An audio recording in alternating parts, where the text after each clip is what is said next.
14일자 말씀 사무엘상 13장 1절부터 12절까지 우리 한 절씩 교독하겠습니다. 저부터 읽겠습니다. 사울이 왕이 될 때에 40세라. 그가 이스라엘을 다스린 지 2년에 이스라엘 사람 3,000명을 택하여 그 중에서 2,000명은 자기와 함께 믹마스와 베델산에 있게 하고 1,000명은 요나단과 함께 베냐민 기브아에 있게 하고 남은 백성은 각기 장막으로 보내니라.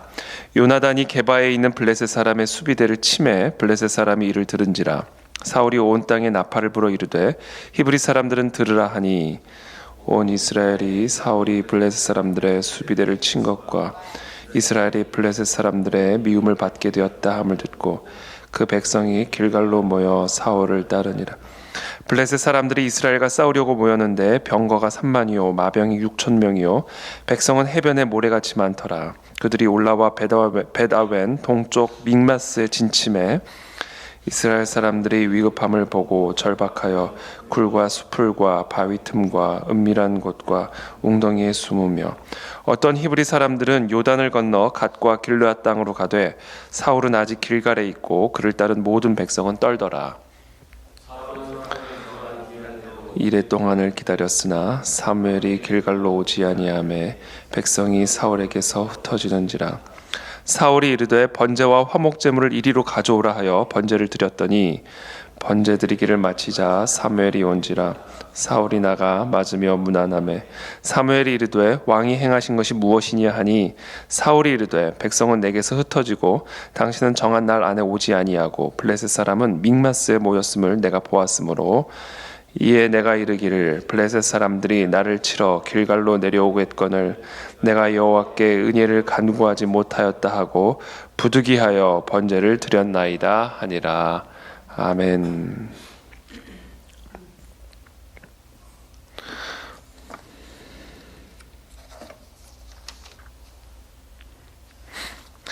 네, 우리 사무엘의 이제 그 기름 부으심, 사무엘이 이제 사울을 기름 부게 되죠. 그래서 이스라엘의 왕으로 이제 사울이 이제 등극을 하게 됩니다. 특별히 하나님께서 이 사무엘을 통해서 사울에게 기름을 부으시면서 하나님은 이 사무엘을 통해서 사울에게 이렇게 말씀하시죠. 그것이 지난 9일자 말씀입니다. 사무엘상 10장 8절에 보면 너는 나보다 앞서 길갈로 내려가라. 내가 네게로 내려가서 번제와 화목제를 드리리니 내가 네게 가서 네가 행할 것을 가르칠 때까지 7일 동안 기다리라. 그 하나님께서 사무엘을 통해서 사울에게 이제 왕으로 기름을 부으시면서 너는 나보다 앞서 길갈로 내려가라. 그러니까 사무엘이 사울에게 하는 얘기죠. 먼저 길갈에 가 있으면 나도 너에게 가서 번제와 화목제를 드릴 테니까 그리고 내가 그때 네가 어떻게 행해야 될지를 그때 내가 너희에게 가르쳐 줄 테니 7일 동안 기다리고 있어라. 이렇게 사무엘은 사울에게 말을 합니다. 근데 그 7일을 기다리지 못한 거죠. 그게 오늘 본문의 내용입니다. 정한 기한, 사무엘이 사울과 약속한 그 7일이 지나도록 이제 사무엘이 오지 않는 그런 상황 속에서 블레셋 군대가 이제 사울의 군대, 이스라엘 백성들을 공격하기 위해 진을 치는 그런 급박한 상황을 맞이하게 된 겁니다. 그래서 그런 상황의 압박, 그런 상황적인 압박 속에서 사울은 사무엘의 말대로 7일 동안 사무엘을 기다리지 못하고 본인이 직접 번제와 화목제물을 드림으로 말미암아 결국은 일어나게 된 그 상황을 오늘 기록을 하고 있는 것이죠. 1절에 보면 사울이 왕이 될 때 40세라. 그가 이스라엘을 다스린 지 2년에 이스라엘 사람 3,000명을 택하여 그 중에서 2,000명은 자기와 함께 믹마스와 베델산에 있게 하고 1,000명은 요나단과 함께 베냐민 기브아에 있게 하고 남은 백성은 각기 장막으로 보내니라. 그때 요나단이 블레셋 사람의 수비대를 칩니다. 블레셋 사람이 그거를 듣고는 이제 반격을 하게 되는 거죠. 사울이 온 땅에 나팔을 불어서 히브리 사람들에게 어떻게 보면 전쟁을 준비할 것을 이제 명령을 하게 된 겁니다. 그래서 수많은 이스라엘 백성들이 이제 길갈로 모여서 사울을 따르며 블레셋 사람들과의 전쟁을 준비하는 그런 상황 가운데 있게 된 것이죠. 블레셋 사람들이 이스라엘과 전쟁을 하기 위해서 모인 군인의 수는 어마어마한 수였습니다. 5절에 보면 병거가 3만이요 마병이 6천 명이요 또 백성은 해변에 모래와 같이 많았다. 이렇게 기록을 하고 있습니다. 그때 6절에 보면 이스라엘 사람들이 위급함을 보고 얼마나 상황이 위급합니까? 정말 해변의 모래와 같은 수많은 블레셋 백성들이 병거와 또 군인들이 이 이스라엘과 전쟁을 하기 위해 진을 쳤으니 당연히 이스라엘 사람들은 많은 두려움과 염려와 그 상황의 위급함을 보게 되었을 겁니다. 7절에 보면 어떤 히브리 사람들은 요단을 건너 갓과 길르앗 땅으로 가되 사울은 아직 길갈에 있고 그를 따른 모든 백성은 떨더라. 모든 상황이 모든 사람들이 지금 이 블레셋의 위협으로 떨고 있는 그런 상황적인 압박 속에 있는 그런 모습을 오늘 기록을 하고 있습니다. 자, 이런 상황적인 압박이 지속이 되는 그런 상황 속에서 매우 위급한 그런 상황 속에서 사울은 사무엘이 정한 기한대로 8절에 이레 동안을 기다렸으나 사무엘이 길갈로 오지 아니하매 백성이 사울에게서 흩어지는지라. 근데 상황이 더 악화가 되는 거예요. 분명히 7일 동안 기다리면 사무엘이 와서 어떻게 행해야 될지를 가르쳐 주겠다라고 말씀을 하셨는데 정한 기한대로 이레 동안을 기다렸지만 사무엘은 오지 않는 겁니다. 그러다 보니 백성은 사울에게서 흩어지기 시작한 거예요. 전쟁을 해야 되는데 전쟁을 할 수가 없고 마냥 또 사무엘을 기다릴 수도 없는 것이고 그러다 보니 이제 백성들이 사울의 리더십을 인정하지 않고 사울로부터 흩어지기 시작하게 된 겁니다. 그러니까 상황이 더 악화가 되는 것이죠. 그러자 사울이 이르되 9절에 특단의 대책을 내려놓습니다. 번제와 화목제물을 이리로 가져오라 하여 번제를 드렸더니 번제 드리기를 마치자 사무엘이 온지라 사울이 나가 맞으며 문안하매. 그러니까 상황이 계속해서 위급해지고 사무엘은 오지 않고 진퇴양난의 그런 압박, 상황적인 압박 속에서 사울은 번제와 화목제물을 가져와라. 그리고는 자신이 직접 하나님의 규례를 어기고 또한 사무엘의 지침을 어기고 본인이 직접 번제를 드리게 됩니다. 번제 드리기를 마치자 사무엘이 온지라. 딱 번제를 드리기를 마치자마자 마침 사무엘이 도착하게 된 거예요. 사울이 나가마자 문안하매 사무엘이 이르되 왕이 행하신 것이 무엇이냐 하니 사울이 이르되 백성은 내게서 흩어지고 당신은 정한 날 안에 오지 아니하고 블레셋 사람은 믹마스에 모였음을 내가 보았으므로 그런 상황 속에서 내가 이르기를 블레셋 사람들이 나를 치러 길갈로 내려오겠거늘 그래서 내가 여호와께 은혜를 간구하지 못하였다 하고 부득이하여 번제를 드렸나이다.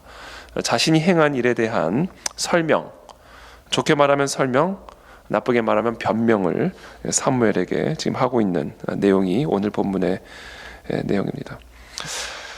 우리는 오늘 이 본문을 통해서 우리의 삶에도 이와 같은 상황적인 압박을 경험할 때가 있습니다.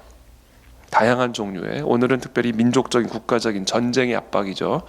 블레셋 사람들이 해변에 모래 같은 많은 병력을 이끌고 지금 이스라엘을 치기 위해서 모여 있는, 앞에는 그와 같은 블레셋 군대들이 진을 치고 있고 뒤에서는 사무엘이 오지 않고 있고 이러지도 못하고 저러지도 못하고 블레셋 사람들은 이스라엘을 치기 위해서 모였는데 그렇다고 사무엘의 지침대로 하나님의 규례대로 자신이 직접 번제를 드리고 전쟁에 임할 수도 없고 그렇다고 해서 전쟁을 하지 않을 수도 없고 진퇴양난의 이런 상황적인 압박을 우리도 경험할 때가 있습니다. 관계적인 압박이 있을 수도 있고 재정적인 압박이 있을 수도 있고 건강의 압박일 수도 있고 이러지도 못하고 저러지도 못하는 그런 진퇴양난의 상황 속에서 우리는 무엇을 하지 말아야 하고 동시에 우리는 무엇을 해야 하는가? 오늘 그것을 우리는 이 사울의 실수를 통해서, 사울의 이 잘못을 통해서 우리는 배우게 되는 것이죠. 이런 상황적인 압박 속에서 우리는 하나님의 규례를 어기는 것을 정당화하고자 하는 그런 유혹을 받게 됩니다. 상황이 이러니까 이렇게 할 수밖에 없어. 이게 우리의 논리죠. 영어 성경에 보면 내가 번제를 드릴 수밖에 없는 그런 압박을 받았다 이거예요. 그러니까 쉽게 말하면 하나님의 규례를 어기고 사무엘이 오기를 기다리는 것을 포기하고 번제를 드릴 수밖에 없는 그런 압박을 내가 받았다. 그렇게 함으로써 자신의 행위를 변명하는 것이죠. 맞습니다. 우리가 이런 진퇴양난의 상황적인 압박이 오게 되면 우리가 하나님의 규례를 어기는 것, 하나님의 지침을 무시하는 것을 정당화하기가 쉽습니다. 그런 오류, 그런 잘못을 오늘 사울은 범하게 되는 것이죠. 우리는 그와 같은 오류를 범하면 안 됩니다. 우리의 잘못을, 하나님의 지침을 어기는 것을 정당화하려는 그런 시도를 해서는 안 됩니다. 특별히 세 가지, 지금 사울이 당한 상황적인 압박 속에서 세 가지 이유를 들이댑니다. 첫 번째, 11절에 보면 백성은 내게서 흩어지고, 이게 첫 번째 이유입니다. 전쟁을 해야 되는데 지금 백성은 내게서 흩어지고, 두 번째, 당신은 정한 나라 안에 오지 아니하고. 첫 번째는 백성의 문제를 얘기하죠. 두 번째는 당신의 문제를 얘기하는 거예요. 분명히 이래 동안 기다리면 나한테 와서 내가 행할 바를 가르쳐 주겠다라고 지침을 주겠다라고 말을 해놓고선 나는 이래 동안 다 기다렸는데 당신이 오지 않으므로. 세 번째, 블레셋 사람은 믹마스에 모였음을 내가 보았으므로. 세 번째, 그런 상황 속에서 블레셋 사람은 해변에 모래같이 수많은 병력을 이끌고 진을 치고 있는 것을 내가 보았으므로. 이 세 가지를 이제 들어서 그런 상황적인 압박 속에서 자신이 번제를 드릴 수밖에 없었던 이유를 해명하고 있고 변명하고 있는 모습을 보게 됩니다. 우리가 두려워해야 할 사실은 그것이 변명의 여지가 되지 않는다, 변명이 되지 않는다라는 사실을 우리는 오늘 보게 되는 것이죠. 바로 그 일 때문에 사울은 결국은 자신의 왕권을 지키지 못하고 그 자리에서 내려와야만 하는 그런 상황에 직면을 하게 되는 겁니다. 여러분, 우리가 이렇게 하나님의 축복을 누리지 못하는 이유, 이런 상황적인 압박 속에서 하나님의 건전해 주심, 하나님의 구원을 경험하지 못하는 아주 악한, 아주 잘못된 우리의 태도가 있습니다. 그것을 한 단어로 표현하면 이거예요. 탓. 이 탓하는 태도, 이 탓하는 태도는요, 우리는 절대로 하나님의 건져내심을 경험하지 못하게 만드는 아주 악하고 아주 불쌍한 태도입니다. 백성은 내게 흩어지고, 이게 사울의 기질이었던 것 같아요. 보면 항상 탓해요. 사울은 백성은 내게 흩어지고, 그러니까 백성 탓이고요. 내가 이렇게 번제를 드릴 수밖에 없었던 이유는 두 번째, 당신 탓이고요. 마지막으로 세 번째, 내가 이렇게 번제를 드릴 수밖에 없었던 이유는 블레셋 탓입니다. 내 잘못이 아닙니다. 그래서 내가 부득이하게 한 겁니다. 내가 하고 싶어서 한 게 아닙니다. 백성이 나를 그렇게 하게 만든 거고, 당신이 나를 그렇게 하게 만든 거고, 블레셋이 나를 그렇게 하도록 부득이하게 만든 겁니다. 이 부득이하다라는 표현을 탓하는 사람들은 항상 쓰죠. 그럴 수밖에 없었어, 이거죠. 여러분, 이런 태도가 우리가 하나님의 역사심을 체험하지 못하고 하나님의 축복으로부터 멀어지게 만드는 그런 태도라는 사실을 우리는 반드시 기억해야 합니다. 이렇게 탓하는 자들은 언제나 자신을 피해자로 생각합니다. 나는 백성의 피해자고, 당신의 피해자고, 블레셋의 피해자다. 항상 자신은 피해자의 자리에 있어요. 그리고 상대방은 항상 가해자의 자리에 있게 되는 것이죠. 자, 그런 멘탈리티, 그런 어떤 세계관, 그런 사고방식을 가지고 살아가는 사람은 평생을 피해자로 살아가게 되고, 그래서 평생을 피해 속에서 살아가게 됩니다.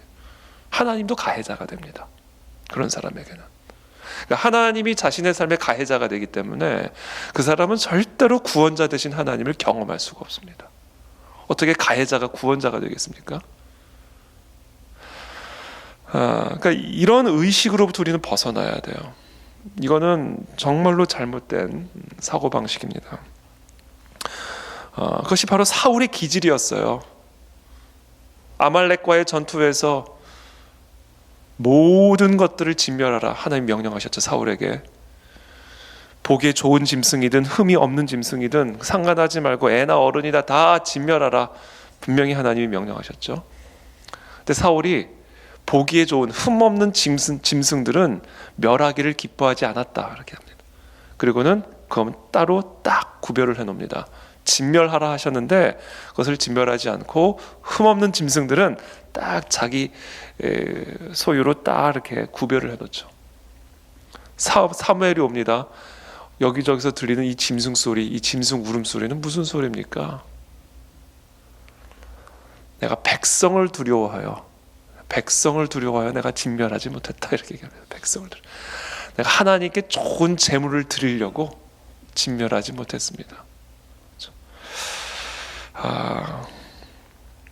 그게 다 탓하는 행동이죠. 탓하는 행동. 자신의 불순종을, 자신의 잘못을 다 누구 탓, 결국은 하나님 탓. 당신이 주신 여자 때문에 내가 선악과 먹었습니다. 이게 우리의 본질적인 기질이다라는 겁니다. 이것은 연약한 기질을 넘어서 이건 죄성입니다. 죄성. 자신의 잘못, 자신의 실수를 인정하지 않고 모든 것을 다른 사람의 탓으로 돌리고 상황의 탓으로 돌리는 이런 기질은 절대로 우리를 우리의 삶의 문제로부터 벗어나지 못하게 만듭니다.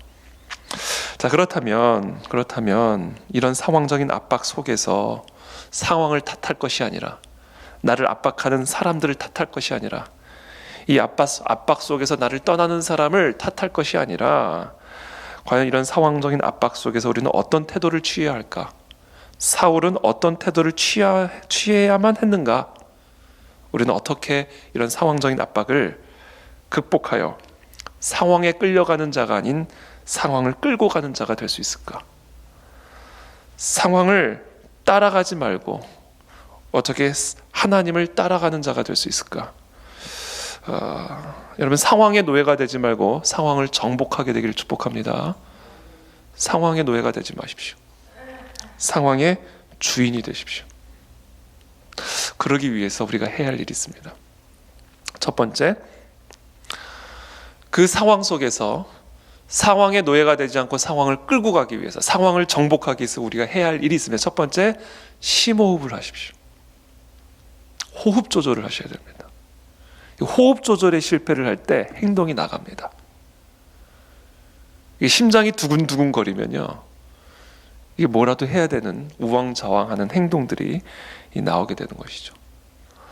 상황적인 압박 속에서 상황의 노예가 되지 않고 상황을 주도하기 위해서 여러분들이 해야 할 일은 그런 상황적인 압박, 진퇴양난 속에서 가만히 심호흡을 하는 거예요. 뭘 하는 게 아닙니다.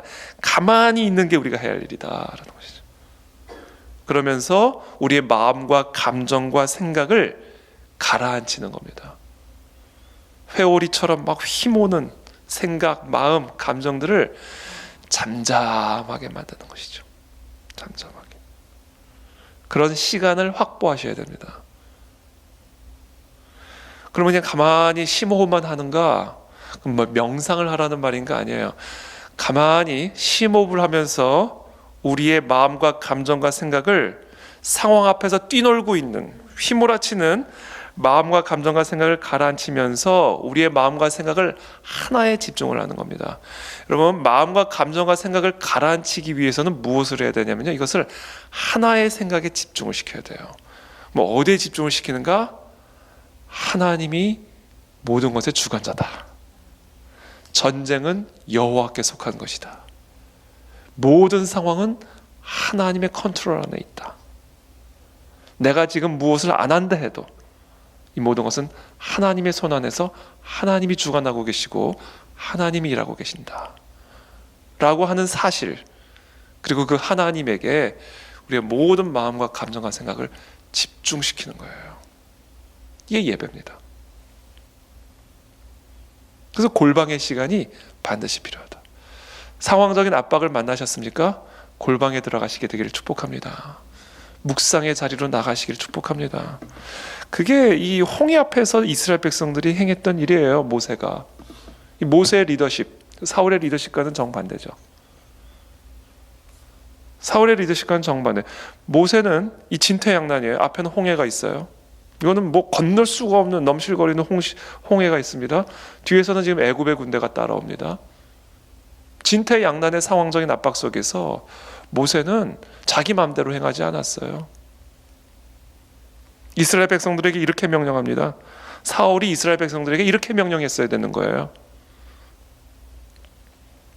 모세가 백성에게 이르되 너희는 두려워하지 말고 가만히 서서 여호와께서 오늘 너희를 위하여 행하시는 구원을 보라.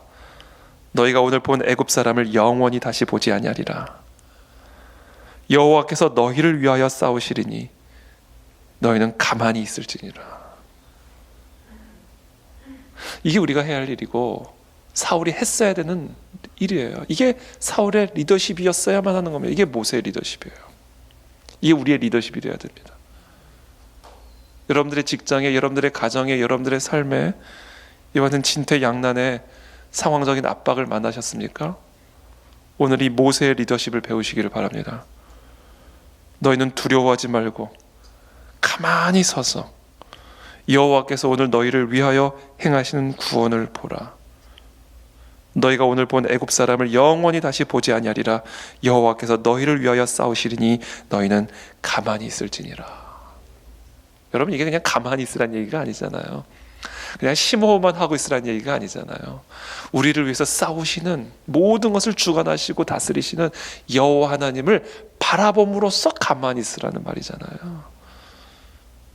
그걸 우리가 해야 된다.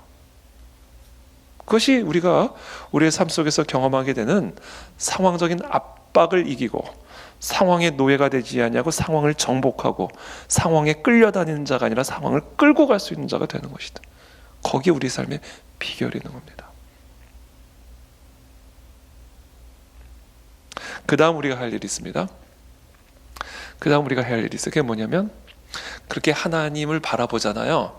가만히 하나님을 바라보고 있잖아요. 그러면 하나님의 지침이 내려옵니다, 여러분.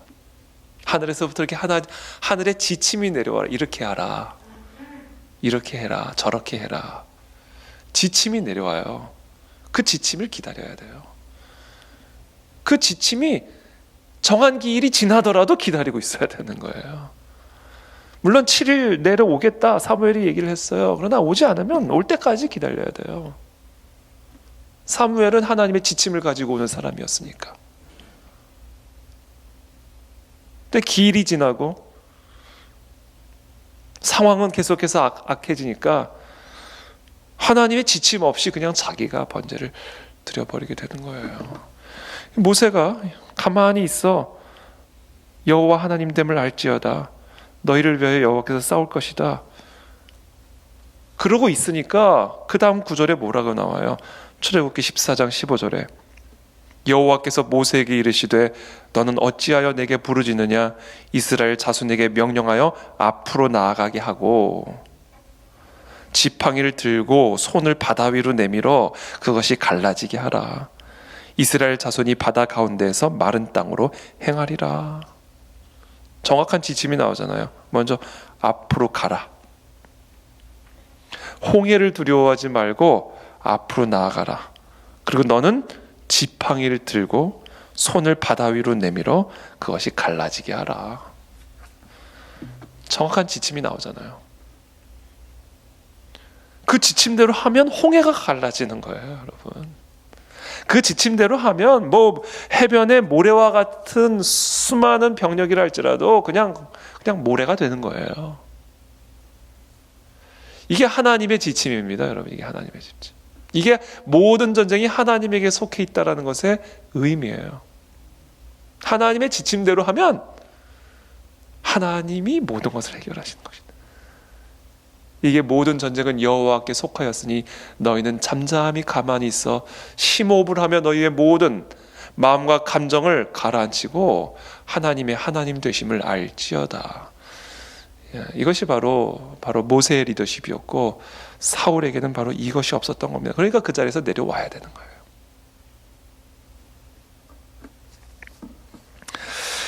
그래서 오늘 이 본문을 통해서 저와 여러분들의 삶에 있는 다양한 종류의 상황적인 압박 속에서 탓하는 삶을 살지 말고,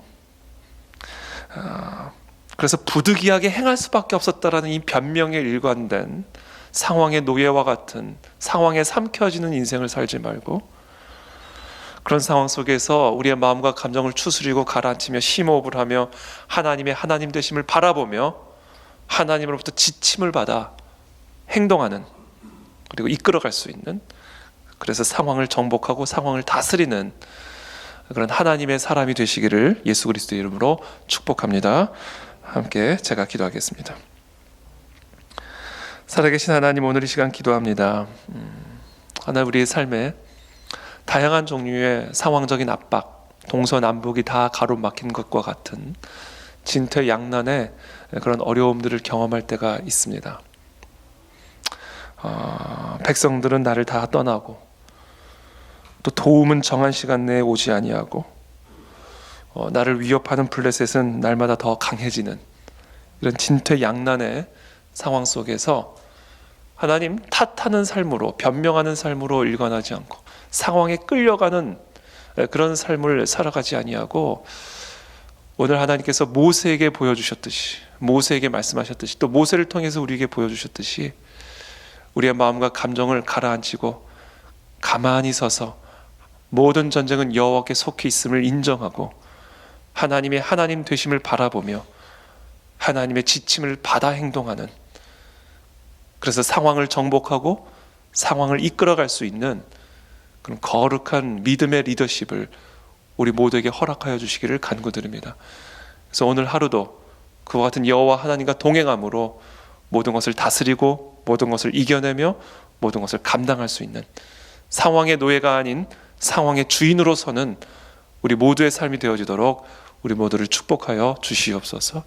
예수 그리스도의 이름으로 기도하옵나이다. 아멘.